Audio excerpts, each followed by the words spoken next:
Welcome to this bonus episode of Create Your Own Rules for Life, all about imposter syndrome and job change. I was motivated to do this extra bonus episode because just last week I was tagged in a post on LinkedIn about the emotions and imposter syndrome that can come up after experiencing a layoff. And I know that this is a hard situation that a lot of people face. And I also thought, it's not just being laid off that brings up imposter syndrome.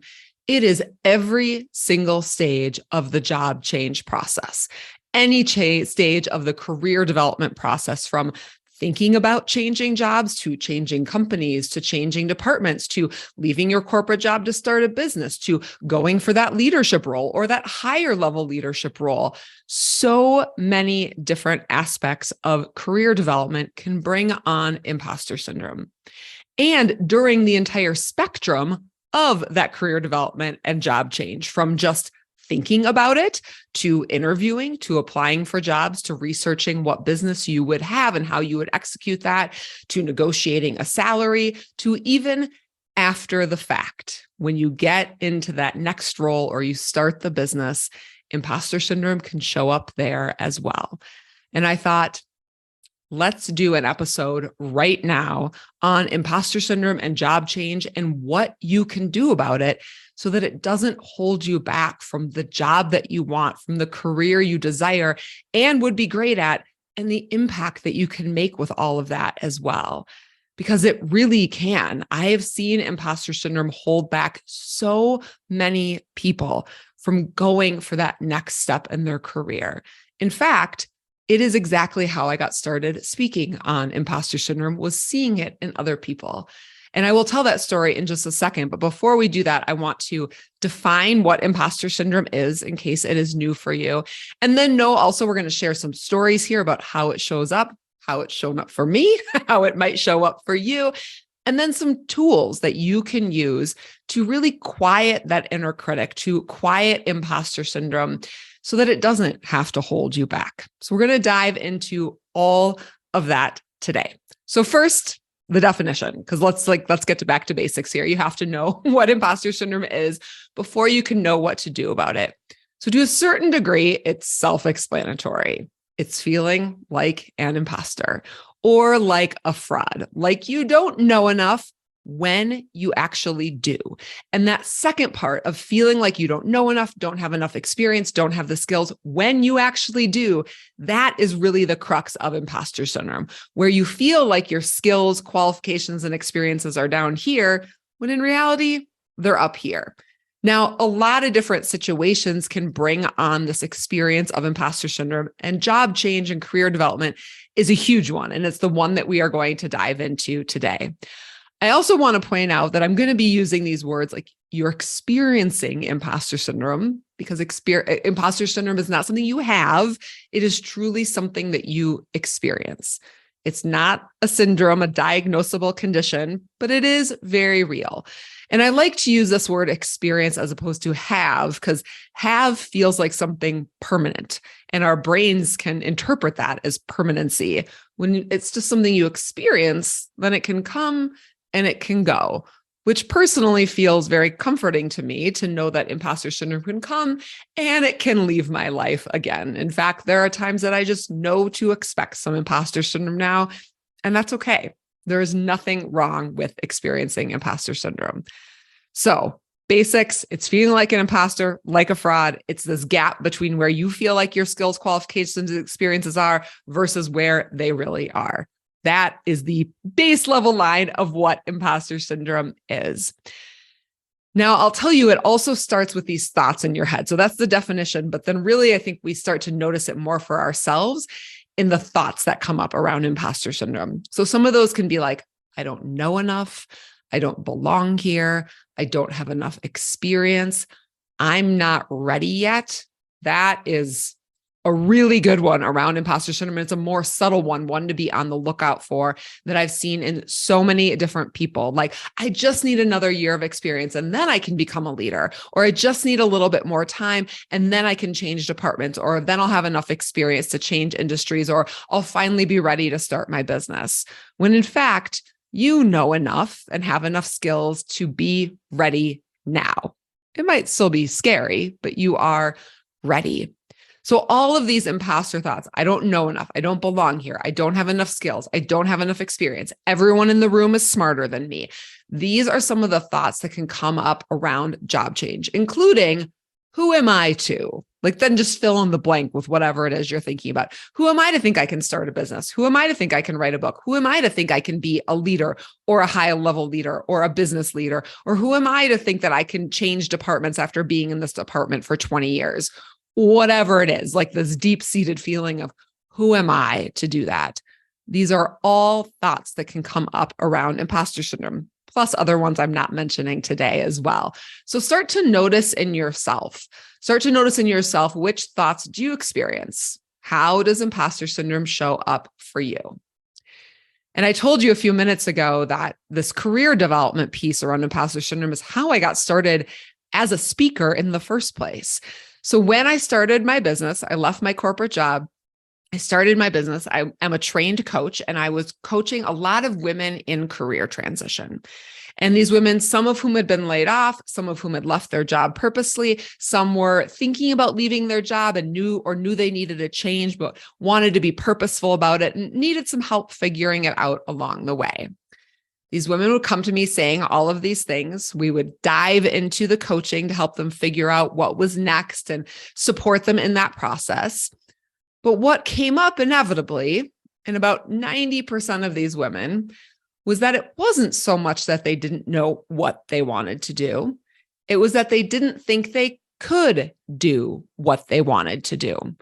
It was imposter syndrome, and none of them had ever heard of it, or at least weren't identifying it in themselves. And it was holding so many of them back from going towards that next thing. And here's the interesting thing about this. Because I was new in my business, I knew a lot of these people personally, because this is what happens when you start a business. You start with that inner circle of reaching out and saying like, hey, would you want my services? And so I had worked with some of these women. Some were friends, or I knew them in other ways. And I knew how amazing they were. I knew that they would be an asset to any team that was out there. I knew that they absolutely had the skills and experience necessary to go after that different job, to go for the director or VP level position, or to move from corporate to nonprofit or nonprofit into government work, or whatever it was for them. I could see it, but they couldn't. They couldn't because of imposter syndrome. And I thought, something has to be done about this, because this imposter syndrome was holding these women back from both going for what they really wanted, like what their own desire and joy was, and from the impact that they could create by moving into those different roles. And I thought, something has to be done about this. We have to get the word out about imposter syndrome, because this is not fair to the individuals or collectively. And truly, in that moment, I changed my title on LinkedIn to speaker. And when people started reaching out to me, maybe around general things or to do like a customized training, because I'd done some of that, I'd say, yeah, I could do that. But have you heard about imposter syndrome? And people would inevitably say, no, or, ooh, I've heard a little bit, but can you tell me more? And as soon as I launched into just what it was, everyone would pause and say, oh yeah, we need to talk about that in our organization. Because it gets in the way of not just changing companies, but also promotions and career development and leadership development within a company as well. So all of these reasons were the reasons that I started speaking on imposter syndrome. But I will also tell you, I experienced it myself as well. Now, I didn't experience it a ton in my corporate career. For whatever reason, it just didn't show up very much for me in my corporate career. But when I started my business, that was a whole different story. Like when I was just thinking about starting a business, the emotions were more like a combination of excitement and complete and total sheer terror. So I don't think there was any room for imposter syndrome at the beginning. But when I actually started running my business, it showed up in huge ways, and really in two different categories overall. The first one was around my fees and anything that had to do with money. I felt this way, especially working with coaching clients, which I don't do a ton of anymore because speaking has become my main thing that I can't do it all, but I used to do a lot of coaching. And I would worry about my fees, and I would worry if people would think it was worth it, or they'd get to the end and be like, no, she charged too much for that. That wasn't worth it. I believed in my skill, but I was still afraid that I somehow wouldn't be enough for these coaching clients. So I over-prepared, I overdid. And let me tell you, no one ever said that coaching wasn't worth it. In fact, everyone pretty much said that it was worth it. Some even used the words life-changing. So there was no evidence that this imposter syndrome was correct, but yet it would come up with nearly every coaching client. And then the other place where it really showed up was as a speaker, not so much related to my fees and asking for money, but more so in putting myself out there as an expert. And because I started speaking first on imposter syndrome, it was like I was supposed to be this expert on imposter syndrome. And I didn't feel that way at all. In fact, I had a couple of experiences where I really almost talked myself out or really over-prepared, trying to prove that I did know enough to get in front of this group of people, that I did know enough to be an expert, that I had knowledge to share with them, because that imposter syndrome would come in out of nowhere saying, you don't know enough to do this. You are not an expert enough. Who are you to think that you can go in and teach this group anything? And I even remember this conversation I had with another female business owner, and she was encouraging me to really lean on being an expert in imposter syndrome. And even in that conversation, I was like, no, I'm not going to do that. Like, I am an expert in speaking and facilitating. And I felt much more confident in those areas. I felt confident in saying, I know how to facilitate. I know how to bring a group together. I know how to create an environment where people feel like they can share and where they feel seen, and how to take away really practical tools that they can use in their day-to-day life. That I feel good about, that kind of expertise. But to say that I'm an expert in the subject around imposter syndrome, that brought on imposter syndrome, because I felt like I didn't know enough. I didn't have a PhD. Yes, I'd done a ton of reading and studying, and I'd worked with all of these women who were experiencing it. I was experiencing it myself, which, saying all of that even out loud right now makes me feel like, yeah, Heather, of course you knew enough. Of course you were an expert. But I didn't feel that way at the beginning. So it got in the way, absolutely got in the way of asking for what I was worth, of feeling confident putting myself out there, both as a coach and as a speaker. And I don't think anyone would have known these things from the outside, because I was putting myself out there a lot. But for me, it was a super internal game of like, I would say yes to the opportunity. I would go after the opportunity. And then afterwards feel like I didn't know enough. I had to prove myself. I had to prove to them that they'd made the right decision in hiring me. All the different things. So these are two different examples around job change, career change, that are pretty different. Some of you might be listening to this having experienced a layoff, or thinking about going for a leadership role, or just thinking about changing jobs. Maybe you're in a stable role, but you know something else is different out there for you, and you feel like you don't know enough, you're not ready enough, you don't have the skills, you don't have the experience, when in reality, you probably do. So I want to talk through some tools of what you can do about it when imposter syndrome shows up, because it's inevitable. If you've experienced it in the past, it will probably come up again.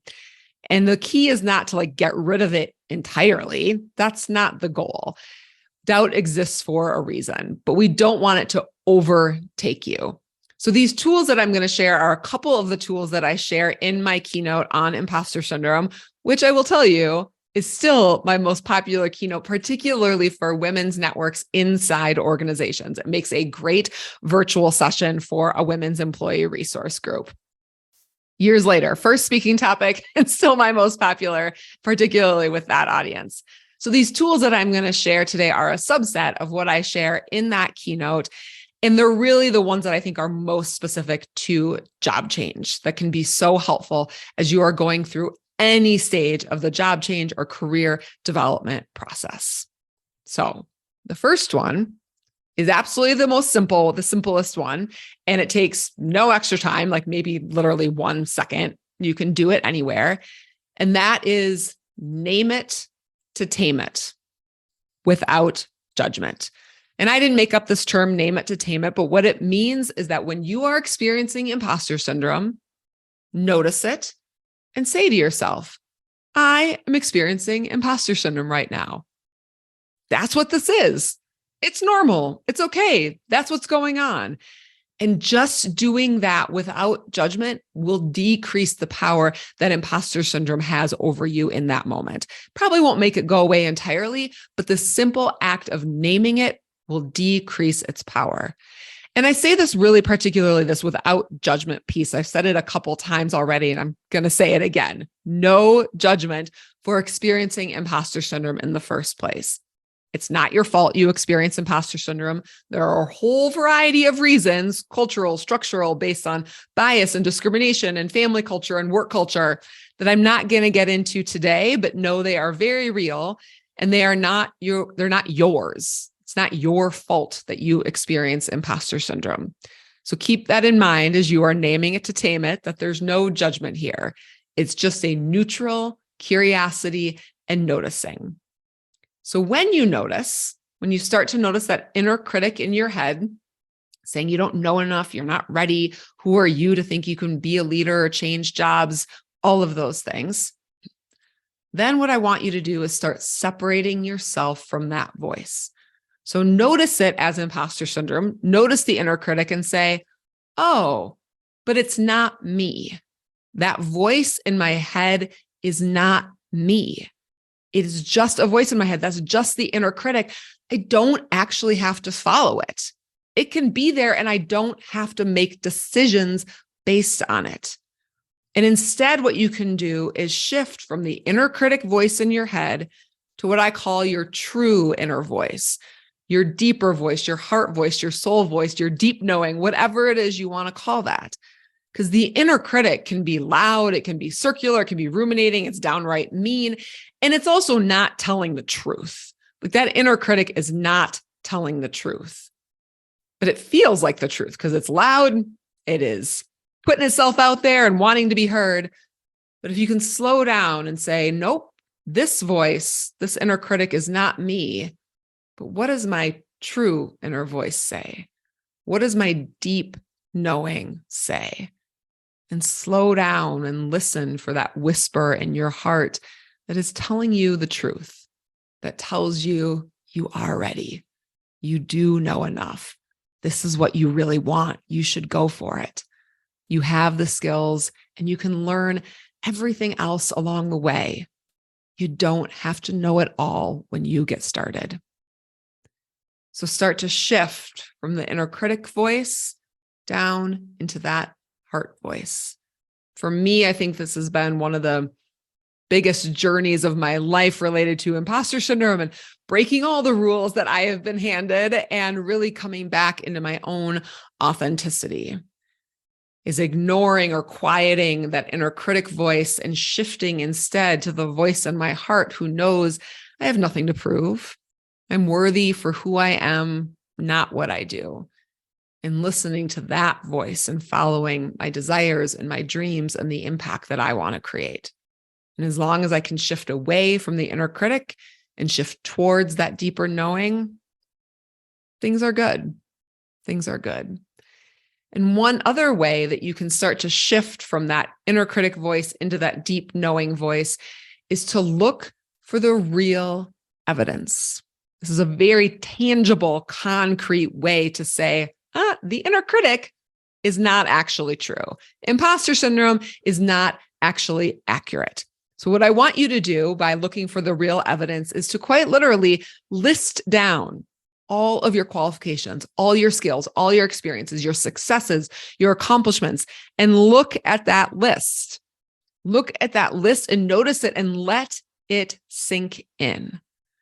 Now, if this is hard for you, I recommend enrolling someone else in the process. So this could be a colleague, it could be a spouse, a good friend, someone who knows you well and understands your skills and the strengths you bring just by being you, and help them ask them to help you come up with some of this evidence as well. Because sometimes with imposter syndrome, we don't see our own greatness. We don't see our own skills and qualifications.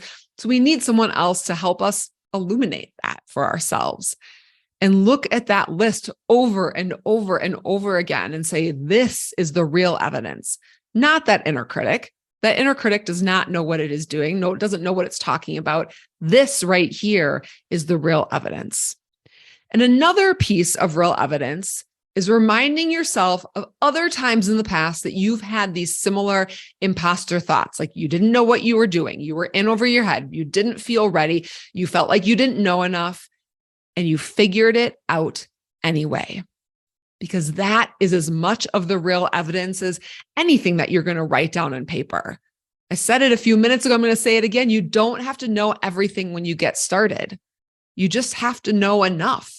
And then you can learn the rest along the way. So look for the real evidence.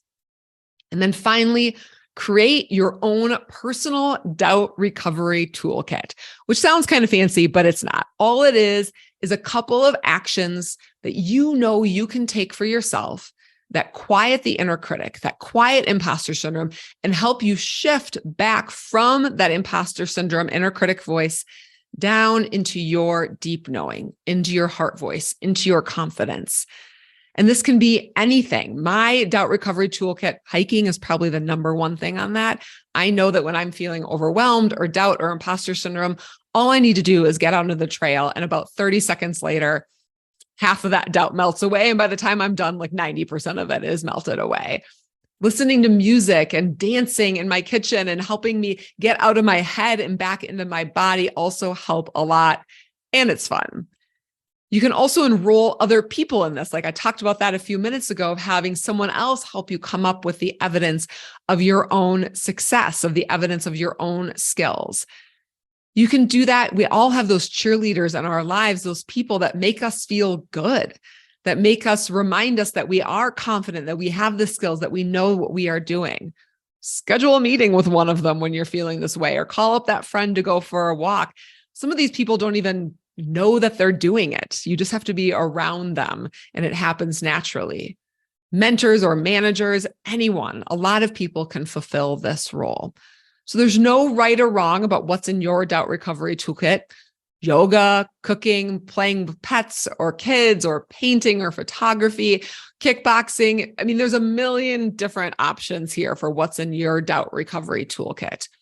But know that you can use that when imposter syndrome shows up, as you're going through this job change process, as you're preparing for an interview. Go and do that doubt recovery toolkit even before that interview to help you quiet imposter syndrome, quiet doubt, and walk into that interview with the confidence that you know is inside of you. So these are 4 tools that you can start using immediately that don't require any additional resources to start to quiet imposter syndrome when you're in the job change process, or really any other time that imposter syndrome comes up for you. So name it to tame it without judgment. Notice that inner critic, start separating yourself from it, and connect back into your deeper knowing, your heart voice that knows you do know what you are talking about. Look for the real evidence of your success, your qualifications, and your ability to figure it out along the way. And then use that doubt recovery toolkit to quiet the inner critic and come back into yourself and into your confidence in a shorter amount of time. Because I don't want imposter syndrome to hold you back from what you desire, what you would be good at, and the places that you could contribute. I don't want it to hold you back in that way. And I also don't want you to make it, I don't want it to make you overdo everything, which is personally how I tend to overreact to imposter syndrome. It's like, well, I better prove myself, I better overdo, I better over prepare. I don't want that to happen to you either. Neither one of these consequences are healthy or good. So use these tools again and again and again. That imposter syndrome can quiet over time, but remember, the goal isn't to make it go away 100%. That's not the goal. Doubt exists for a reason. It's there to protect us. The inner critic and imposter syndrome just tend to do their job a little too well.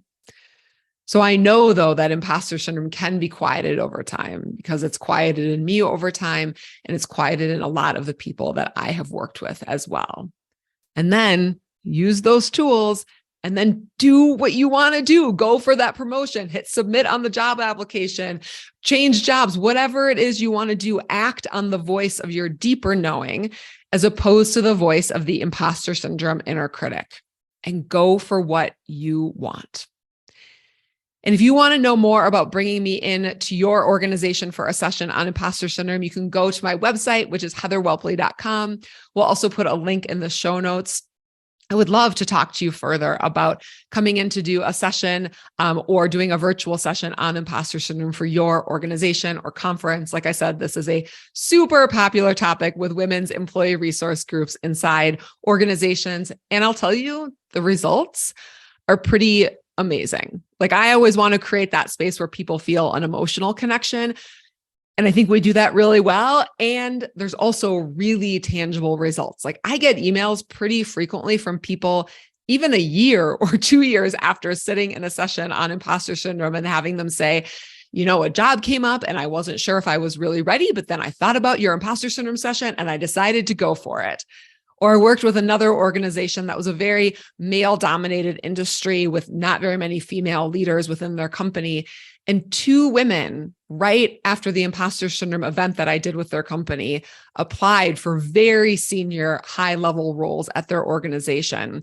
And they both directly credited the session on imposter syndrome for encouraging them to do that and for the reasons for doing that. And then I just recently worked with another company that did a post-event survey, and 100% of the people there, 100% of their employees said that they would use the tools we talked about in the session for their own career development. So these results, they're real and they're good. And they're things that you can use and that all of your employees can use and all the other people, regardless of gender or anything else, can use inside your organization so that people can be moving into higher level leadership roles, can be changing departments, and know that they have the support and the confidence. They're not talking themselves out of it before they've ever even started. So take a look at my website to learn more, and I'll put that link in the show notes as well. And in the meantime, you listening to this right now, listen to your true inner voice over the voice of that inner critic. Imposter syndrome is not the truth, but you know what the truth is, and you have everything you need already inside of you. So listen to that voice and move forward and move into that next stage of your career of what you desire, what brings you joy and freedom, and what's going to move you towards creating the impact and the change that you want to see.